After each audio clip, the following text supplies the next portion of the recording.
నమస్కారం, ఘంటారావానికి స్వాగతం. ముందుగా ప్రధాన అంశాలు. సీఎం విమర్శలకు సమాధానం ఇవ్వాల్సిన అవసరం లేదన్న కిషన్ రెడ్డి. ప్రజా తీర్పు కాంగ్రెస్ పాలనకు చెంపపెట్టు లాంటిదన్న కేంద్ర మంత్రి. నకిలీ కాల్ సెంటర్ పేరుతో విదేశీయులను మోసగిస్తున్న ముఠా అరెస్ట్. అమెరికన్లే ప్రధాన లక్ష్యంగా సైబర్ మోసాలు చేస్తున్న నిందితులు.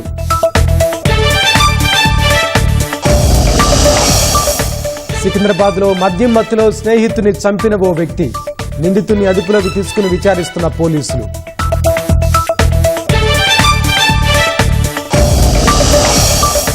పరువు నష్టం కేసులో రాహుల్ గాంధీకి 200 రూపాయల జరిమానా. విచారణకు గైర్హాజరవుతున్న నేపథ్యంలో న్యాయస్థానం నిర్ణయం.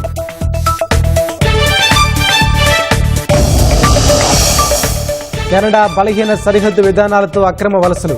మాదక ద్రవ్యాల రవాణాతో తమ వాళ్లు చనిపోతున్నారన్న ట్రంప్.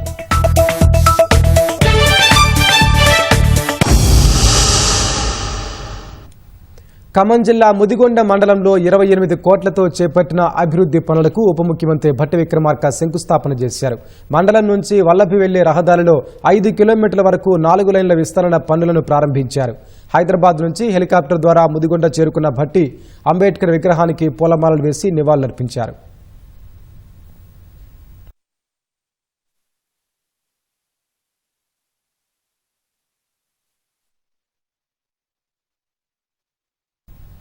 రాష్ట్ర మంత్రివర్గం నేడు సమావేశం కానుంది. మధ్యాహ్నం 2 గంటలకు సచివాలయంలో సీఎం రేవంత్ రెడ్డి అధ్యక్షతన కేబినెట్ సమావేశం జరగనుంది. బీసీ రిజర్వేషన్లు, ఎస్సీ వర్గీకరణపై కీలక నిర్ణయాలు తీసుకోనున్నారు. 2వ దశ సమగ్ర కులగణనకు కేబినెట్ ఆమోదించనుంది.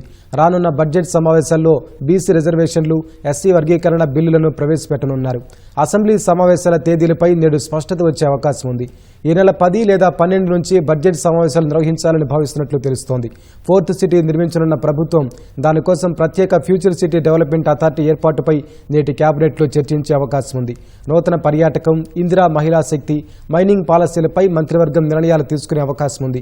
టీటీడీ తరహాలో యాదగిరిగుట్ట ఆలయ బోర్డు ఏర్పాటు చేయాలని నిర్ణయించిన ప్రభుత్వం అందుకోసం దేవాదాయ చట్టం సవరణ కోసం బిల్లును ఆమోదించే అవకాశం ఉంది.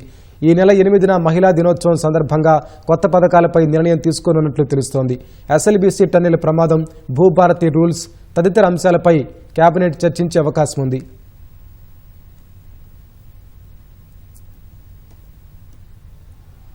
ఎమ్మెల్సీ ఎన్నికల ప్రచారంలో సీఎం రేవంత్ రెడ్డి తమపై చేసిన ఆరోపణలకు ప్రజలే సరైన సమాధానమిచ్చారని కేంద్ర మంత్రి కిషన్ రెడ్డి అన్నారు. ముఖ్యమంత్రి విమర్శలకు సంజాయిషీ ఇవ్వాల్సిన అవసరం తమకు లేదని స్పష్టం చేశారు. ప్రజా తీర్పు కాంగ్రెస్ పాలనకు చెంపపెట్టు లాంటిదని విమర్శించారు. అసెంబ్లీ ఎన్నికల ముందు కాంగ్రెస్ పార్టీ ఇచ్చిన హామీలన్నీ వెంటనే అమలు చేయాలని కిషన్ రెడ్డి డిమాండ్ చేశారు. కాంగ్రెస్ పార్టీ ప్రభుత్వ పాలనకు గత పార్లమెంట్ ఎన్నికల్లోనే ప్రజలు కర్రు కాచి వాత పెట్టారు. ఈ ఎన్నికల్లో పూర్తిగా తమ అభిప్రాయాన్ని స్పష్టం చేశారు. కాబట్టి ముఖ్యమంత్రి గారు మాట్లాడేటువంటి విషయాల మీద నేను స్పందించదలుచుకోలేదు. ఆయన గాలి మాటలు మాట్లాడుతుంటే నేను మాట్లాడుతూ ఉంటే ఆయనకు అలసిగా కనిపిస్తుంది. కాబట్టి ఆయన మాటలకు వ్యక్తిగతంగా ప్రభుత్వపరమైన అంశాలు కావచ్చు, విధానపరమైనటువంటి అంశాల మీదనే తప్పకుండా మాట్లాడతాను. నా మీద గాలి మాటలు మాట్లాడినప్పుడు నేను జవాబు చెప్పుకోవాల్సినటువంటి, సంజాయిషి చెప్పుకోవాల్సినటువంటి అవసరం నాకు లేదు.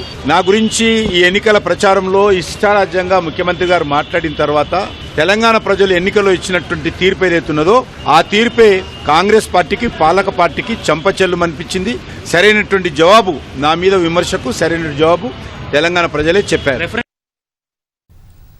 హైదరాబాద్లో కాల్ సెంటర్ ఏర్పాటు చేస్తారు. ఇంటర్నల్ రెవెన్యూ సర్వీస్ పేరు చెప్పి అమెరికా పౌరుల్ని బెదిరించి $300 మిలియన్ కొలగొడతారు. కొంతకాలం క్రితం తెలుగులో విడుదలైన మోసగాళ్లు సినిమా సారాంశం ఇది.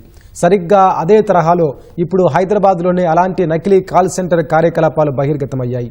విదేశీ పౌరుల్ని లక్ష్యంగా చేసుకుని హైటెక్ సిటీ ప్రగతికా నగర్లో ఏర్పాటైన నకిలీ కాల్ సెంటర్ కార్యకలాపాల గుట్టును తెలంగాణ సైబర్ సెక్యూరిటీ బ్యూరో ఛేదించింది. ఈ మోసానికి గుజరాత్ మహిళ సూత్రధారిగా తేలడం గమనార్హం. హైటెక్ సిటీ పత్రికా నగర్లోని ఓ సైబర్ క్రైమ్ కాల్ సెంటర్ ద్వారా అక్రమ కార్యకలాపాలు సాగుతున్నట్లు తెలంగాణ సైబర్ సెక్యూరిటీ బ్యూరోకి సమాచారం అందింది. ఈ మేరకు సుమోటోగా కేసు నమోదు చేశారు. దర్యాప్తులో భాగంగా ఓ బృందం అక్కడికెళ్లి తనిఖీ చేసింది. హుడా టెక్నో ఎన్క్లేవ్లో ఎగ్జిటో సొల్యూషన్స్ పేరిట దందా సాగుతున్నట్లు గుర్తించింది. కైవాన్ పటేల్, ప్రతీక్, రాహుల్తో పాటు మరికొందరు ఈ కాల్ సెంటర్ను నడుపుతున్నట్లు గుర్తించింది. ఈ దందాకు గుజరాత్కు చెందిన చందా మనస్విని సూత్రధారి అని తేలింది. మోసగాళ్లు సినిమాలో పన్ను బకాయిలు చెల్లించకుండా తప్పించుకుంటున్నారంటూ అమెరికన్లను బెదిరించి వసూళ్లకు పాల్పడతారు. అయితే మనస్విని ముఠా మాత్రం అందుకు భిన్నంగా హ్యాక్ అయిన బ్యాంకు ఖాతాలను సరిచేస్తామంటూ మోసాలకు పాల్పడింది. ముఖ్యంగా అమెరికా పౌరులనే ఈ ముఠా లక్ష్యంగా చేసుకుంది. తమ కాల్ సెంటర్లో ఈశాన్య రాష్ట్రాల నుంచి పలువురు యువతీ యువకులను టెలికాలర్లుగా నియమించుకుంది. వారికి అమెరికా పౌరుల్ని ఎలా మోసగించాలనే విషయంలో శిక్షణ కూడా ఇచ్చింది. బాధితులతో సులభంగా సంప్రదింపులు జరిపేందుకోసం కేవలం రాత్రి వేళలోనే కార్యకలాపాలు సాగించింది. ముఠా ముందుగా సామాజిక మాధ్యమ బ్యాంకు ఖాతాల్ని హ్యాక్ చేయడం ద్వారా వారికి సంబంధించిన విలువైన వివరాలు తస్కరించింది. అనంతరం ఈ బ్యాంకు ఖాతాలు హ్యాక్ అయ్యాయని తప్పుడు సమాచారంతో కూడిన మెయిల్స్ను పంపించింది. వాటిని సరిచేసుకునేందుకు తమను సంప్రదించాలంటూ నకిలీ కస్టమర్ సపోర్ట్ నెంబర్లను పంపించింది. అలాంటి మెయిల్స్కు స్పందించి తమను వెంటనే సంప్రదించే అమెరికా పౌరుల్ని వంచే ప్రక్రియకు శ్రీకారం చుట్టింది. అనంతరం వారి నుంచి వ్యక్తిగత సమాచారంతో పాటు క్రెడిట్, డెబిట్ కార్డుల నెంబర్లు, సివివిలు, ఓటీపీ లాంటి కీలక సమాచారాన్ని సేకరించింది.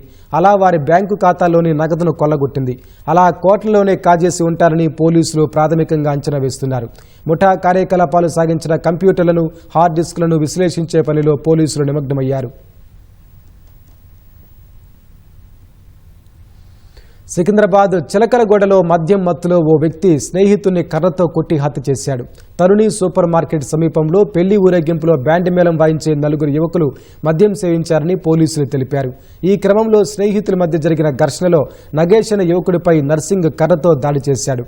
నగేష్ తలకు తీవ్ర గాయాలు కావడంతో అతన్ని గాంధీ ఆసుపత్రికి తరలించగా చికిత్స పొందుతూ మృతి చెందాడు.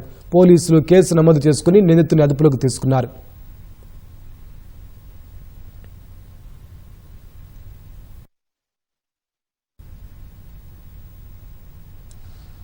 వరంగల్ జిల్లా చెన్నారావుపేట మండలం కోనాపురం శివారులో ఘోర ప్రమాదం జరిగింది. 42 మంది కూలీలతో వెళ్తున్న టాటా ఏస్ వాహనం బోల్తా పడి ఒకరు మృతి చెందగా 25 మంది గాయపడ్డారు. అందులో నలుగురి పరిస్థితి విషమంగా ఉన్నట్లు సమాచారం. ఉప్పరపల్లి, జీడిగట్టు తండా నుంచి నర్సంపేట మండలం ఇటుకలపల్లిలో మిర్చి తోటలు ఏరేందుకు 42 మంది కూలీలు టాటా ఏస్ ట్రాలీలో బయలుదేరారు. వాహనం కోనాపురం శివారు వద్ద అదుపు తప్పి పల్టీలు కొట్టింది. దీంతో కూలీలంతా చెల్లా చెదురుగా పడిపోయారు. ఇందులో జీడిగట్టు తండాకు చెందిన బూక్యా జాటో నాయక్ అనే వృద్ధుడు అక్కడికక్కడే మృతి చెందాడు. నలుగురు పరిస్థితి విషమంగా ఉండడంతో వరంగల్ ఎంజీఎం ఆసుపత్రికి తరలించారు. మిగతా 30 మంది కూలీలు నర్సంపేట జనరల్ ఆసుపత్రిలో చికిత్స పొందుతున్నారు. అతివేగంగా వెళ్లడం వల్లే ప్రమాదం జరిగిందని బాధితులు తెలిపారు.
ఏలూరు జిల్లా చోదిమెళ్లలో జరిగిన రోడ్డు ప్రమాదంలో ముగ్గురు దుర్మరణం చెందారు. హైదరాబాద్ నుంచి కాకినాడ వస్తున్న ట్రావెల్స్ బస్సు లారీని బలంగా ఢీకొట్టింది.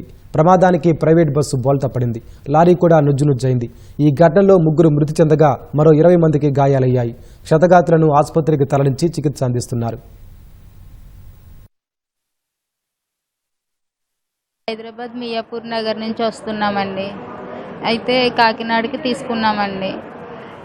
అంతవరకు చాలా వరకు బాగానే తీసుకొచ్చాడండి, స్లోగానే. వాష్రూమ్స్ కానీ ఎక్కడో ఆపారండి. అక్కడ నుంచి ఇంకా చాలా స్పీడ్గా తీసుకురావడం అయిందండి. అక్కడ నుంచి పైనుంచి ఎత్తి కొదేసినట్టుగా కింద పడుతూ ఉండేవాళ్ళమండి. ఏంటి ఇంత స్పీడ్ వెళ్తున్నారు అనేసి అనుకున్నామండి. కాకపోతే కొంచెం స్లో వెళ్తే బాగున్నాను మాలో మేము అనుకున్నాం కానండి, డ్రైవర్ వరకు ఇన్ఫామ్ వెళ్ళలేదండి. సడన్గా ఇంకా అప్పటి వరకు పడుకోలేదండి, తెల్లవారుజాము వరకు మేము అలా మెలుకునే ఉన్నాము. పడుకోకపోతే ఇంకా అలా కూర్చుని ఉండేసరికి సడన్గా అప్పుడే నిద్ర పట్టిందండి. ఈ లోపల వెంటనే యాక్సిడెంట్ జరిగిందనమాట. అయితే దేన్ని గుద్దింది, ఎలా జరిగింది అనేది అయితే మాకు తెలియలేదండి. ఇగో పాప, మా హస్బెండ్ అండి, పాప అండి. పాప చేతికి తగిలిందండి, ఈయనకేమో కన్నుకి, నాకేమో బ్యాక్ సైడ్ ఇంకా తగిలిందనమాట. ఎక్స్రేస్కి పంపిస్తున్నామన్నారండి. హైదరాబాద్ నుంచి వస్తాం.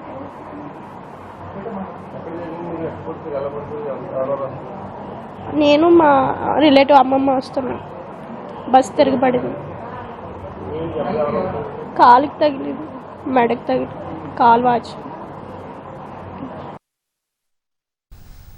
నల్గొండ జిల్లా కేంద్రంలో 3 ఏళ్ల బాలుడి కిడ్నాప్ స్థానికంగా కలకలం రేపింది. గత కొన్నాళ్లుగా ప్రభుత్వ ఆసుపత్రిలో ₹5 భోజనం చేస్తూ షమీం మున్నీసా అహ్మద్ దంపతులు అక్కడే ఉంటున్నారు. మంగళవారం రాత్రి 3 ఏళ్ల వయసున్న అబ్దుల్ రెహమాన్ను గుర్తు తెలియని వ్యక్తి ఎత్తుకెళ్లాడు.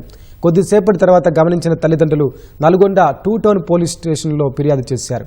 కేసు నమోదు చేసిన పోలీసులు సీసీ ఫుటేజ్ ఆధారంగా నిందితుడి కోసం గాలిస్తున్నారు.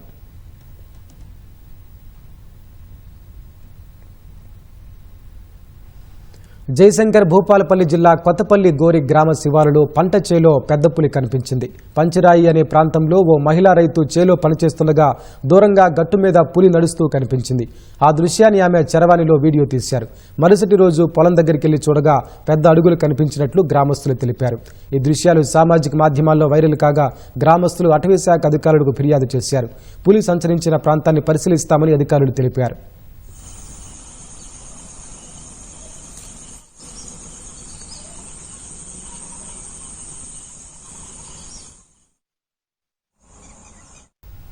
ఎండలు పెరగడంతో విద్యుత్ వినియోగము పెరుగుతోంది. ఇటు చేతికందే దశలో పంటలు ఉండడంతో వినియోగం రెట్టింపవుతోంది. గత నెల 26న అత్యధికంగా 16,601 మెగావాట్లు ఎన్పీడీసీఎల్ పరిధిలో 5,800 మెగావాట్ల విద్యుత్ డిమాండ్ నమోదైంది. ఈ వారం 10 రోజుల్లోనూ దీనికి మించి డిమాండ్ నమోదయ్యే అవకాశాలున్నాయి. అయితే ఎంత డిమాండ్ ఉన్నా సన్నద్ధంగా ఉన్నామని, వినియోగదారులకు కోతలు లేని నాణ్యమైన విద్యుత్ సరఫరా అందించడమే లక్ష్యంగా పనిచేస్తున్నట్లు ఆ టీజీ ఎన్పీడీసీఎల్ సీఎండీ వరుణ్ రెడ్డితో మా ప్రతినిధి రవిచంద్ర ముఖాముఖి. లోనే ఎండలు టారెత్తిస్తున్నాయి. ముందు కూడా మరి ఉష్ణోగ్రతలు పెరుగుతాయని వాతావరణ శాఖ చెప్తోంది. మరి ఈ వేసవిలో విద్యుత్ వినియోగం ఏ విధంగా సాగబోతోంది, అలాగే వినియోగదారులకు ఎలాంటి ఇబ్బంది లేకుండా ఎలా విద్యుత్ సరఫరా చేయబోతున్నారు, వేసవి ప్రణాళిక ఏంటన్నది సీఎండీ వరుణ్ రెడ్డి గారు మనతో ఉన్నారు. సార్ నమస్తే, చెప్పండి సార్, ఎలా ఉంది సార్ అసలు డిమాండ్, రోజువారీ డిమాండ్ ఎలా ఉంది, ఎలా సన్నద్ధం అవుతున్నారు సార్ ఈ సమ్మర్ కోసం? ఈసారి మనకి చూస్తే compare to last year previous ఇయర్స్తో పోలిస్తే ఈ February 26th also we recorded one of the highest demand 16,601 megawatt మనకి ఎంటైర్ స్టేట్లో రికార్డ్ అయింది. అండ్ ఎన్పీడీసీఎల్ కూడా 5,800 మెగావాట్ వరకు మనకి రీచ్ అవ్వడం జరిగింది. సో 2 రీజన్స్ మెయిన్గా, మనకి ఒకటి ఈసారి క్రాపింగ్ కూడా రబీలో ఎక్కువ ఉంటాము, అండ్ సెకండ్ మనకి ఈసారి ఎండలు కూడా త్వరగా కొంచెం ఆన్సెట్ అవడం వల్ల మనకి డొమెస్టిక్ కానీ కమర్షియల్ లోడ్ కానీ అవన్నీ కూడా మనం బాగా త్వరగా పెరిగినాయి. సో దీనికోసం యాక్షన్ ప్లాన్ అనేది మనము లాస్ట్ ఇయర్ అక్టోబర్లోనే మనం స్టార్ట్ చేయడం జరిగింది. So last summer experience base మీద సెప్టెంబర్ అక్టోబర్లోనే మనము ఏ ఫీడర్స్కి ఓవర్లోడింగ్ అవుతుంది, 11 kV కావచ్చు, 33 kV కావచ్చు, అండ్ టౌన్స్లో కానీ మున్సిపల్ ఏరియాస్లో ఏ డిస్ట్రిబ్యూషన్ ట్రాన్స్ఫార్మర్స్ మనకి ఓవర్లోడింగ్ అవుతున్నాయి, ఎక్కువ మనం ఈ లోడ్ బాగా పెరుగుతుంది, ప్లస్ ఏ సబ్స్టేషన్లో పవర్ ట్రాన్స్ఫార్మర్స్ మనకి ఓవర్లోడింగ్ అయ్యే ఛాన్స్ ఉంది. 33 kV ఫీడర్స్ సిమిలర్లీ ట్రాన్స్కో వాళ్ళ లెవెల్లో 130 kV కానీ 220 kV లెవెల్లో ఎక్కడ మనకి ఓవర్లోడింగ్ అవుతుంది అనేది మనం ఒక సమ్మర్ యాక్షన్ ప్లాన్ అన్ని కూడా లిస్ట్ అవుట్ చేయడం జరిగింది. అండ్ డిస్ట్రిబ్యూషన్ ట్రాన్స్ఫార్మర్స్ కూడా మనము టాంగ్ టెస్ట్ రీడింగ్స్ తీసుకుని ఎక్కడైతే 60% 70% ఎక్కువ లోడింగ్ ఉందో ఈసారి బికాస్ ఆఫ్ ఎక్కువ అగ్రికల్చర్ సర్వీసెస్ మనం రిలీజ్ చేసుకుంటూ వెళ్తున్నాము. చాలా ఎక్కువ మనకి కొత్త బోర్వెల్ కనెక్షన్స్ వాటి కోసం వస్తున్నాయి. అండ్ గృహజ్యోతి వల్ల డొమెస్టిక్ కన్జంప్షన్ కూడా బాగా పెరగడం జరిగింది. సో మనము 15 to 20% కుషన్ పెట్టుకుని పెరుగుతుందనే ఉద్దేశంతోనే మనము డీటెయిల్స్ అన్ని కూడా ఓవర్లోడ్ ఐడెంటిఫై చేసి దాని నుంచి మనం అక్టోబర్ నుంచి we started this entire summer action plan అని కూడా అన్ని కూడా శాంక్షన్స్ ఇవ్వటము, టెండర్స్ పిలవటము, డెడికేటెడ్గా సమ్మర్ యాక్షన్ ప్లాన్ కోసం బడ్జెట్ మనం అలొకేట్ చేసుకోవడము, కొన్ని సబ్స్టేషన్స్ కూడా మనం మనం శాంక్షన్ చేసుకోవడము బేస్డ్ ఆన్ ఎక్కడైతే రిక్వైర్మెంట్ ఉంది ఈ సమ్మర్ కోసము అని. సో ఆ విధంగా మనము వీ కంప్లీటెడ్ ఈ సమ్మర్ కోసము 33 సబ్స్టేషన్స్ మనం కంప్లీట్ చేయడం జరిగింది. 100 పవర్ ట్రాన్స్ఫార్మర్స్ మనం ఎన్హాన్స్మెంట్ కానీ కొత్త ట్రాన్స్ఫార్మర్స్ పెట్టడం జరిగింది. డిస్ట్రిబ్యూషన్ ట్రాన్స్ఫార్మర్స్ సుమారుగా 4500 ఇప్పుడు పెట్టడం జరిగింది. మిగతావి కొన్ని ఇంకా మున్సిపల్ ఏరియాస్లో టౌన్స్లో ఏప్రిల్ మే కోసం మనం ఇప్పుడు మార్చ్లో ఇంకొన్ని పెట్టబోతున్నాము, ఇంకో 300 to 400 పెట్టబోతున్నాము. అండ్ ఫీడర్స్ కూడా మనం సుమారుగా 33 kV 11 kV కలిపి ఒక మనం 200 ఫీడర్స్ మనము ఐదర్ కొత్తవి కానీ లేదా వాటికి లోడ్ డైవర్షన్ కానీ అవన్నీ కూడా మనం టేకప్ చేయడం జరిగింది. సో ఇవన్నీ కూడా మనము ఈసారి మనము agriculture loads plus April May అయితే లోడ్స్ మనకి అబ్నార్మల్ ఈసారి పెరగబోతున్నాయో వాటికి కన్జ్యూమర్స్కి బెస్ట్ క్వాలిటీ సర్వీస్ ఇవ్వాలి మనము అనే ఉద్దేశంతో ఇవన్నీ కూడా టేకప్ జరిగింది. And we're fully confident. So constantly they've been reviews from CM గారి దగ్గర నుంచి, డిప్యూటీ సీఎం గారి దగ్గర నుంచి, సెక్రటరీ గారు అందరూ కూడా every month we're following up at the state level and మా డిస్ట్రిబ్యూషన్ సెక్టర్ కంపెనీ లెవెల్లో every week we're following up మా ఎస్సీస్ ద్వారా డిఈస్ ద్వారా అంతా కూడా ఎంతవరకు ప్రోగ్రెస్ ఉంది. So this time there is much better progress and ఈసారి విల్ ఎన్ష్యూర్ దట్ మంచి క్వాలిటీ పవర్ సప్లై ఉంటుంది కన్జ్యూమర్స్ అందరూ కూడా. ఏప్రిల్ మేలలో ఎంతవరకు ఉండవచ్చు అని మీరు భావిస్తున్నారు?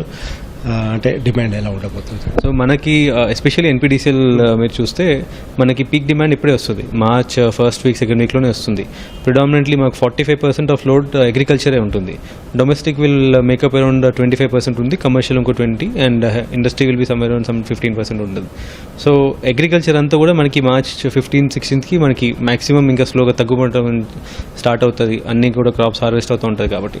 సో అవర్ పీక్ 6000 or 6200 వరకు we may see somewhere in March first week or second week ఆ టైంలో ఉంటుంది. ఏప్రిల్ మే వచ్చేసరికి ప్యూర్లీ డొమెస్టిక్ లోడ్ ఉంటుంది. ఆ టైంకి మనకి అగ్రికల్చర్ లోడ్ అనేది ఏమి ఉండదు, కొన్ని ప్లాంటేషన్స్ అట్లా తప్ప ఎక్కువ ఉండదు. సో ఆ టైంలో మనకి పీక్ లోడ్ అంతా కూడా మాక్సిమం 3000-3500 అంతే వస్తుంది. సో ఆ టైంలో ఫోకస్ అంతా ఎట్లా ఉంటుందంటే ఇప్పుడు ఈ ఏవైతే మనం సంరక్షణ ప్లాన్లు చేస్తున్నామో ఇక్కడ టౌన్లలో ఫీడర్స్ ఎంత ఓవర్లోడింగ్ ఉన్నాయి, 60% ఉందా, అండ్ 11 kV ఫీడర్స్లో ఎంత % లోడింగ్ ఉంది, పవర్ ట్రాన్స్ఫార్మర్స్ ఎంత ఉంది. So overall demand will see drop ఉంటుంది కానీ హ్యూజ్ షిఫ్ట్ ఉంటుంది. టౌన్స్లో మొత్తం డిమాండ్ అంతా టౌన్స్కి వెళ్ళిపోతుంది. అండ్ దానికోసం ఎస్పెషల్ ఏం చేస్తున్నామంటే సార్ ఇంటర్లింకింగ్ లైన్స్ అని చేస్తున్నాము. సబ్స్టేషన్ లెవెల్లో 33 kV లెవెల్లో ఒక 33 kV ఫీడర్లో మనకి బ్రేక్ డౌన్ అవుతాయి, ఇమీడియట్గా ఇంకో 33 kV లైన్ నుంచి మనం టేకప్ చేస్తానికి వీ హెవ్ డన్ ఆల్మోస్ట్ ఈ సమ్మర్లోనే వీ హెవ్ డన్ లాస్ట్ 1 yearలో we have done almost 110 lines చేసినాం. సో సబ్స్టేషన్స్కి మల్టిపుల్ రిలయబిలిటీ పెంచడం కోసము 11 kV లెవెల్లో కూడా టౌన్స్లో అన్నీ కూడా రింగ్ మెయిన్స్ చేస్తున్నాము. అంటే ఒకవేళ ఈ 11 kV లైన్లో మనకి ఎక్కడైనా ఫర్ ఎగ్జాంపుల్ చెట్టు పడింది, సో ఆ చెట్టు పడిన పోర్షన్ డిస్కనెక్ట్ చేసేసి ఆ మిగతా కింద ఉన్న టైల్ అండ్ 11 kVని మనం పక్కన 11 kV నుంచి సప్లై చేస్తాం. సో దానికోసం పవర్ ట్రాన్స్ఫార్మర్ కూడా లోడ్ తక్కువ పెట్టుకోవడము, ఫీడర్ మీద లోడింగ్ లేకుండా. So to the extent possible maximum number of కన్జ్యూమర్స్కి మనం వితిన్ 5-10 minutesలో సప్లై అనేది రెస్టోర్ చేసే విధంగా we made planning in all corporations, municipalities అన్నీ కూడా. సో ఆ విధంగా వీల్ ఎన్ష్యూర్ దట్ మనకి interruption because of any natural calamities ఏమైనా ఉన్నా కూడా it will be to the shortest time. And ఈసారి సప్లై రిలేటెడ్ కంప్లైంట్స్ ఏమైనా వచ్చినప్పుడు క్విక్గా అడ్రస్ చేస్తానికి ఎమర్జెన్సీ రెస్టరేషన్ టీమ్స్ అని పెట్టాము. ఆల్మోస్ట్ 132 టీమ్స్ పెట్టాము అన్ని డిస్ట్రిక్ట్ హెడ్ క్వార్టర్స్లో, మున్సిపాలిటీస్లో వాటిలో కూడా. సో ఎనీ కంప్లైంట్ 191-2కి వచ్చినా, వాళ్ళకి ఫీల్డ్లో వచ్చినా కూడా విత్ మెటీరియల్ ట్రాన్స్ఫార్మర్ రెడీగా ఉంటారు, ఇమీడియట్లీ వాళ్ళు రెస్టోర్ కూడా చేయడం జరుగుతుంది. So that way machinery is much more geared up. So in terms of material, equipment and remote areas వీను ఎక్కడెక్కడైతే ఎక్కువ కొంచెం ఇంటరప్షన్స్కి రెస్టరేషన్ టైం పడుతుంది, భద్రాచలం, ములుగు, ఆసిఫాబాద్ ఈ కార్నర్ ఏరియాస్లో కొంచెం స్టాఫ్ షార్టేజ్ అట్లా ఉండి రెస్టరేషన్ టైం ఎక్కువ పడుతుంది. సో అటువంటి ఏరియాస్లో వి శాంక్షన్ మోర్ టీమ్స్. కొన్ని వాళ్ళకి టీమ్స్ శాంక్షన్ చేసినాము. So restoration break down teams అని పిలుస్తాము, we call them as emergency break down teams. So ఏదైనా అక్కడ గేల్ అండ్ విండ్ ఫ్లడ్స్ కూడా అక్కడే ఎక్కువ వస్తాయి. సో ఇమీడియట్లీ వాళ్ళు అక్కడికి రష్ అప్ అయ్యి వాళ్ళు ఇమీడియట్లీ రెస్టోర్ చేస్తానికి. So our entire Endeavour is మన కన్జ్యూమర్స్కి మంచి సప్లై ఇవ్వాలి అనే ఉద్దేశంతో. ఎంత డిమాండ్ ఉన్న సమ్మర్లో పవర్ కట్స్ అలాంటివి అయితే ఏమి ఉండవని భరోసా విరిపగలరా? వీఆర్ కాన్ఫిడెంట్ అండి ఈసారి that very good power supply will be giving consumers అందరికీ కూడా. And entire machinery is also geared up and we're also fully prepared. అలాగే క్వాలిటీస్ పవర్, ఎందుకంటే నాణ్యమైన విద్యుత్ సరఫరా అంటే చాలా మంది కోరుకుంటారు. కొన్ని చోట్ల కొంచెం లో వోల్టేజ్ సమస్యలు ఎదుర్కొంటున్నారు, దానికి సంబంధించి.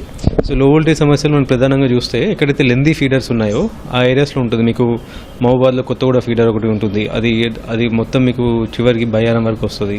సిమిలర్లీ మీరు గుండాల ఏరియా ఉంటుంది, కొత్తగూడెం, భద్రాద్రి కొత్తగూడెంలో, లేదా జన్నారం సైడ్ ఉంటుంది, వేర్ ఫ్రమ్ 130 kV సబ్స్టేషన్ కి లెందీ 33 kV ఫీడర్స్ ఉన్నాయి.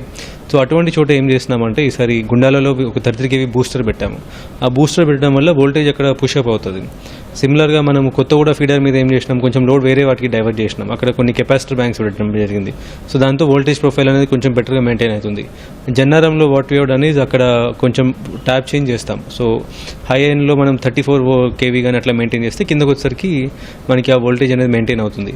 సో డిఫరెంట్ లొకేషన్స్లో ముందుగానే ఎక్కడైతే కొంచెం డిస్టెన్స్ ఎక్కువ ఉండటం వల్ల అక్కడ మనకి లైన్ లాసెస్ ఉండొచ్చు అనే ఉద్దేశంతో accordingly we made the action plans అవన్నీ కూడా. అండ్ సెకండ్ లాంగ్ టర్మ్ పర్స్పెక్టివ్లో ఏం చేస్తున్నాము అంటే 130 kV సబ్స్టేషన్ శాంక్షన్ చేస్తున్నాం. అక్కడ మహబూబాద్లో మాడగూడెం సబ్స్టేషన్, తాళ్ళపేట సబ్స్టేషన్, దండపల్లి మంచిర్యాలలో కానీ గుండాలలో కూడా అక్కడ మాడగూడెం నుంచి మన సప్లై లైన్ వేయచ్చు. సో అట్లా ఫ్యూచరిస్టిక్ పర్స్పెక్టివ్లో కూడా మనకి వీఆర్ గెటింగ్ సబ్స్టేషన్ శాంక్షన్ అనేవి టెండర్స్ ప్రాసెస్లో ఉన్నాయి. సో దాని ద్వారా మనకి ఒక నెక్స్ట్ 1.5 yearలో కూడా వీ విల్ హ్యావ్ కొత్త 130 kV వస్తుంది. దాని నుంచి చాలా తక్కువ వితిన్ 15 kilometers లైన్లో దగ్గరలోనే మనకి 33 kV లైన్స్ అవుతాయి. ఇప్పుడు ఆల్మోస్ట్ 70 kilometers ఉన్నాయి. సో అది మనము ముందు లోడ్ పెరుగుతున్న కొద్దీ మనకి that is not the permanent solution. ఇప్పుడు మనం అడ్రస్ చేయగలుగుతున్నాం, బట్ 1-2 yearsలో మళ్ళీ ఇష్యూ రావచ్చు. సో దానికోసం we have sanction 130 kV. So అది రాగానే మనకి ఇప్పుడు ఇష్యూస్ అని కూడా లేకుండా. Similarly we have that issue in Kautala. ఆసిఫాబాద్లో కౌటాలలో that line is almost 80 kilometers long. ఆ వేంపల్లి ఫారెస్ట్ నుంచి వాటి నుంచి వెళ్తుంది అదంతా కూడా. ఇప్పుడు 130 kV కౌటాల మనకి నెక్స్ట్ 1 weekలో రాబోతుంది. సో అది వస్తే మనకి ఎంటైర్ ఒక 8 మండల్స్ బెజ్జూర్ దైగం అంతా కూడా మనకి ఈసారి మచ్ బెటర్ సప్లై ఉంటుంది. And we have also kept boosters కూడా పెట్టినాం అక్కడ వోల్టేజ్ ప్రొఫైల్ మెయింటైన్ చేస్తానికి. బట్ అది that is a permanent solution 130 kV కౌటాలో వస్తే. ఈ గృహజ్యోతి స్కీమ్ కింద డిమాండ్ ఎలా ఉంది సార్? గృహజ్యోతి కన్జ్యూమర్స్ కింద we seen that last year మార్చ్తో ఏదైతే వాళ్ళ యావరేజ్ కన్జంప్షన్ ఉందో దాంతో పోలిస్తే ఇప్పుడు almost nearly 20% there is a boost in demand. Last year average units consumption was almost 80 units అట్లా ఉండే వాళ్ళ కన్జ్యూమర్స్ అంతా కూడా. సో ఇప్పుడు ఆల్మోస్ట్ వాళ్ళు 100 unitsకి టచ్ చేస్తున్నారు యావరేజ్ అంతా కూడా. సో నెంబర్ ఆఫ్ అప్లయన్సెస్ కూడా పెంచుతున్నారు, ఎలక్ట్రికల్ అప్లయన్సెస్ అవన్నీ కూడా, సిన్స్ వాళ్ళకి 0 bills వస్తున్నాయి కాబట్టి. So consumers are also very happy whenever we go to field and interact, they are very happy. And వాళ్ళు కూడా స్లోగా వాళ్ళ క్వాలిటీ ఆఫ్ లైఫ్ అన్ని కూడా ఇట్స్ బికమింగ్ బెటర్. అదండి, నాణ్యమైన విద్యుత్ సరఫరాకి అధిక ప్రాధాన్యత ఇస్తామని సీఎండీ చెప్తున్నారు. అలాగే ఎలాంటి కోతలు లేకుండా నిరంతరం సరఫరా చేస్తామని, ఎంత డిమాండ్ అయినా తట్టుకుని విద్యుత్ సరఫరా చేస్తామని చెప్పి సీఎండీ చెప్తున్నారు. కెమెరామెన్ ఇస్మాయిల్తో Ravichandra, ETV news, Hanamkonda. SLBC సొరంగంలో ప్రమాదం జరుగుతుందని ముందే తెలిసినప్పటికీ ప్రభుత్వం నిజాలను దాచి ఉంచిందని బీఆర్ఎస్ కార్యనిర్వాహక అధ్యక్షుడు కేటీఆర్ ఆరోపించారు. కార్మికుల ప్రాణాలను ఘనంగా పెట్టి నిర్లక్ష్య ధోరణితో ప్రభుత్వం ముందుకు పోయిందన్నారు. పనులు జరుగుతున్న ప్రాంతాన్ని రెడ్ జోన్గా ప్రకటిస్తూ 2 నివేదికలు ఇచ్చాయన్న ఆయన, నివేదికలు స్పష్టంగా ఉన్నప్పటికీ కేవలం కమిషన్ల కోసమే పనులు పునఃప్రారంభించారని విమర్శించారు. నివేదికలు చెప్పిన విధంగానే రెడ్ జోన్ ప్రాంతంలోనే ప్రమాదం జరిగిందని, 8 కుటుంబాల జీవితాలు చిన్నాభిన్నమయ్యాయని, వేల కోట్ల ప్రజాధనం వృధా అయిందని కేటీఆర్ మండిపడ్డారు. ముఖ్యమంత్రి రేవంత్ రెడ్డితో పాటు మంత్రివర్గం ఈ ప్రమాదానికి బాధ్యత వహించాలని డిమాండ్ చేశారు. 2 నివేదికల విషయమై ప్రభుత్వం స్పష్టత ఇవ్వాలని, హైకోర్టు న్యాయమూర్తి ఆధ్వర్యంలో దర్యాప్తు జరిపించాలని కేటీఆర్ కోరారు.